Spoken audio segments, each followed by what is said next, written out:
Chapter 20. Dominic's Ideas about Dying and His Preparation for a Happy Death. The brief years of Dominic's innocent life, as above related, may well be considered as a continual preparation for death, but he regarded the sodality of the Immaculate Conception, which he had practically founded, as a secure means for obtaining the assistance of the Blessed Virgin at the point of death, which many thought to be a not very remote contingency in Dominic's case. I do not know exactly whether he had a revelation concerning the time or circumstances of his death, or merely a presentiment of it, but it is certain that he spoke of it a good time before it occurred, and with such clearness and circumstantial knowledge that it could not have been described more exactly by one who had actually witnessed his death. On account of the state of his health, every care was taken to moderate his studies and his exercises of piety, but as an effect of his natural delicate build and the constant spiritual effort, his strength gradually gave way. He had no misgivings about this himself, and had often said, "I must hurry, or else night will overtake me on the way," which meant that he had only a short time left to him, and that he should use it well in the performance of good works. It is the custom at the oratory for the boys to make the exercises for a good death every month. This consists chiefly in approaching the sacraments of confession and Holy Communion as though it were to be for the last time. Pius IX had granted several indulgences to this pious exercise. Dominic always made this preparation for a good death with an exactitude that could not be excelled. Among the prayers said in public on this day are an Our Father and Hail Mary for the one amongst us who shall be the first to die.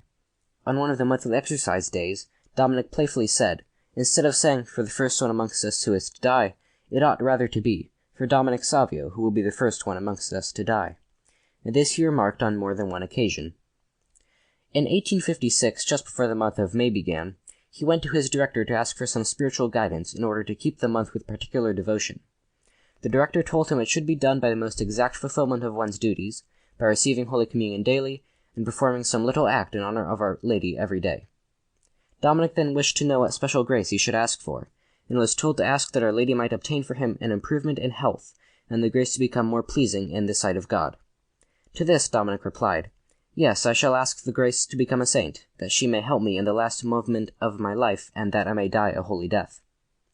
In fact, during that month, he seemed to live only outwardly amongst us, and to be more than usually in communion with the world of angels, and his efforts to do something in honor of Our Lady every day were remarkably successful, so much so that a companion was prompted to remark about him, "If you do so much this year, how will you be able to improve upon it next year?"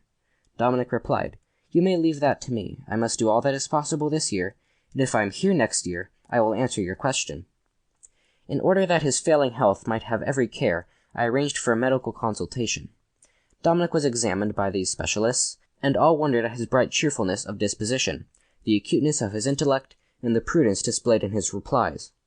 Dr. Vallardi, of distinguished memory, who is one of the most eminent consulting physicians, said, "What a priceless treasure you have in this boy." I asked him what was the cause of the boy's gradual decline, that could be noticed almost day by day.